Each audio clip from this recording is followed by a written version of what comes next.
నాగవంశీ గారు బాబాయ్ గారు నాగవంశీ గారు సార్ ఇక్కడ సార్ మీరు ఒక ట్వీట్ వేశారు సమరసింహారెడ్డి టైప్ యాక్షన్ సీక్వెన్స్ ఒకటి సెకండ్ హాఫ్లో ఉందని.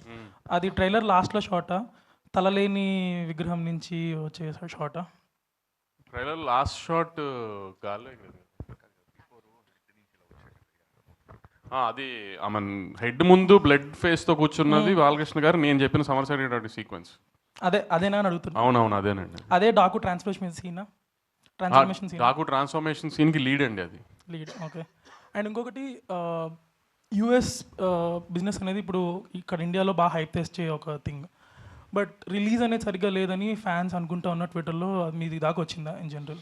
వచ్చింది, ట్వీట్లు నేను చూస్తున్నాను, నాకు పంపిస్తున్నారు. ఇప్పుడు వాళ్ళ fans number of shows counts మీద వెళ్తున్నారు. అలా ఉండదు కదా. ఇప్పుడు యూఎస్లో ఈ 1 PM 5 PM షోస్ ఇంకా ఓపెన్ చేయాలి. మనం సాటర్డే ఈవినింగ్ ప్రీమియర్స్ ఓన్లీ 6 నుంచి ఓపెన్ చేశారు. ఇంకా XD స్క్రీన్స్ ఓపెన్ చేయలేదు.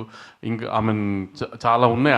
అదే డిలే అవుతుందని ఫ్యాన్స్ అది చేస్తా సార్. ఇంకా మేము కంటెంట్ ఇవ్వాలి. కొన్ని ఏంటంటే కంటెంట్ మూలాన డిలే చేసి ఆపుతున్నారు. ఎందుకంటే కొన్నిసార్లు కంటెంట్ డిలే అవుతుందని చెప్పి ప్రీమియర్స్కి కొన్ని ఇష్యూస్, థియేటర్స్లో ఇష్యూస్ అవుతున్నాయి అని చెప్పి అక్కడ ప్రాబ్లం అవుతుందని ఓపెన్ చేయట్లేదు కొన్ని చోట్ల బుకింగ్స్ కంటెంట్ లోడ్ చేస్తే కానీ. సో మేము రేపు ఈవినింగ్ కంటెంట్ లోడ్ చేస్తాం, అన్నీ ఓపెన్ అయిపోతాయి, ఏం ప్రాబ్లం ఉండదు. ప్లస్ కొంచెం ఈ new year break, Christmas break తర్వాత ఇంకా స్టాఫ్ అంతా వాళ్ళకు కూడా ఫుల్ఫిల్ చేయడం. రోజు నేను వాళ్ళతో మెయిల్స్తో మాట్లాడుతున్నాం, అందరం చేస్తున్నాం. ఇప్పుడు కొన్ని అక్కడ మన చైన్స్లో ఇంకా అంత ఎంప్లాయీస్ ఫుల్ఫిల్డ్గా వచ్చి ప్లానింగ్ అంతా స్టార్ట్ అవ్వలేదు. అంతా ఇప్పుడు స్టార్ట్ అయిపోతుంది. ప్లస్ కొంచెం స్నో ఈ హడావిడిగా ఉంది అక్కడ అంతా. సో దానివల్ల అంతే తప్పితే దేనికి ఎవరికి ఎక్కడ ఏం ప్రాబ్లం లేదు. అన్నీ చక్కగా ఉన్నాయి. బుకింగ్స్ కూడా చాలా బాగున్నాయి యూఎస్లో. అన్నీ హ్యాపీగా వెళ్తున్నాయి.